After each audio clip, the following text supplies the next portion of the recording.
Hey guys, how's it going? So in this video, we will be looking at how to evaluate for hypernatremia. So sodium, the normal levels of sodium in the body would be between 135 to 145 milliequivalents per liter. Okay, so once you've established a patient has hypernatremia, which is increased sodium, okay, so more than 145, okay, so patient has hypernatremia. The next best step is to evaluate the urine osmolality. Okay, so in hyponatremia, we were looking at the serum osmolality. In hypernatremia, we're looking at the urine osmolality. Okay, so urine osmolality can actually vary through a very big range. So for those of you, for example, who are doing the USMLE exams, you'll have noted that on UWorld, for example, the range for urine osmolality is between 50 to 1,400. It's a huge range. So let's make this a little simpler for ourselves. Okay, so when we're looking at urine osmolality, we can divide it into two sections. If it is more than 800, or if it's less than or equal to 800. If it's more than 800, okay, this is to do with an extrarenal mechanism. Okay, extrarenal mechanism. If it is 800 or less, it is to do with a renal mechanism. Okay, so if it's more than 800, there is something outside of the kidneys that is causing the hypernatremia. If it is 800 or less, something wrong with the kidneys that is causing the elevated sodium levels. Okay, let's start with the extra process. Once you've established the urine osmolality, the next best step is to assess the volume status.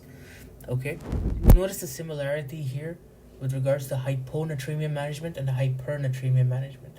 With regards to hyponatremia, you would still look at the volume status, and you do the exact same thing in hypernatremia as well at the end. So, causes of hypovolemic hypernatremia include GI loss. So this could be due to diarrhea or vomiting. It can be due to skin loss. Okay, due to burns, for example, or it can be due to third space loss, due to peritonitis. Okay. If the patient is euvolemic, okay, so where their volume status is normal, you would be thinking of lack of access to water. Okay, lack of access to water or impaired thirst mechanism. Okay, if the patient is hypervolemic, we would be looking at things like excess sodium infusion or seawater consumption. Okay, so if the urine osmolality is more than 800, it's an extrarenal cause, so it's not to do with the kidney itself, it's to do something else. If the patient is hypovolemic, hypernatremic, okay, they would have GI loss, skin loss, or third spacing. If the patient has increased urine osmolality and euvolemic for hypernatremia, they may have a lack of access to water or impaired thirst. If the patient has increased urine osmolality and has hypervolemic hypernatremia, this is either due to excess sodium infusion or seawater consumption. Okay, so now if we're looking at the urine osmolality being 800 or less, this would be a renal cause. So again, we would assess the volume status of the patient. So if the patient is hypovolemic, okay, patient's hypovolemic, we would be looking at causes such as diuretics, okay, or osmotic diuresis. Okay, osmotic diuresis. So osmotic diuresis, you'd see it in cases of hyperglycemia. Okay, if the patient is euvolemic, you'd be thinking of diabetes insipidus. Okay, diabetes insipidus. Now, obviously, there's central diabetes insipidus and there's nephrogenic diabetes insipidus, okay, which we will evaluate in another video.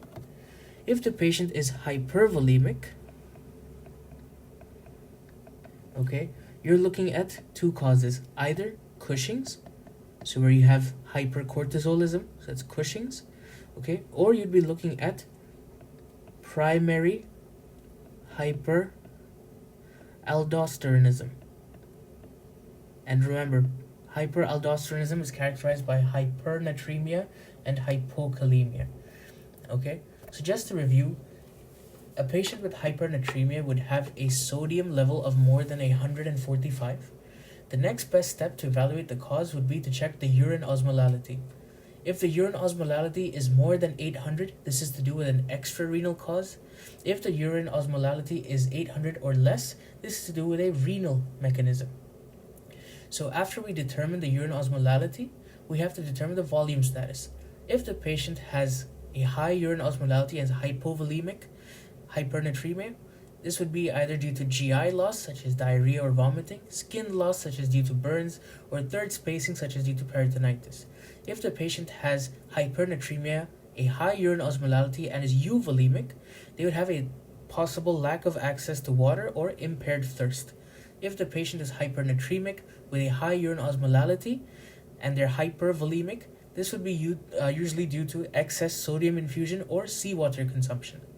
Now, if the patient is hypernatremic with a low urine osmolality of 800 or less, this would be due to either hypovolemic or euvolemic or hypervolemic causes. The hypovolemic cause would be diuretics and osmotic diuresis, such as due to hyperglycemia.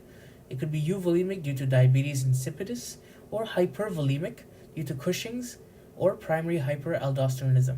Now, I know we've been saying a lot about the volume status of a patient. Obviously, there are different signs to ascertain whether a patient is hypovolemic, euvolemic, or hypervolemic. Hypovolemic is straightforward in the sense that a patient's vital signs can tell you if a patient is hypovolemic or not. If a patient has low blood pressure, an increased heart rate, and with other signs such as cold extremities, for example, can be another sign. Decreased urine output can be another sign as well. These are all signs of hypovolemia. You can also see physical examination signs such as dry mucosa, for example, or decreased skin turgor. If a patient is hypervolemic, which means they have increased levels of fluid in their body, you'd see signs like peripheral edema, pulmonary edema, and raised neck veins as well.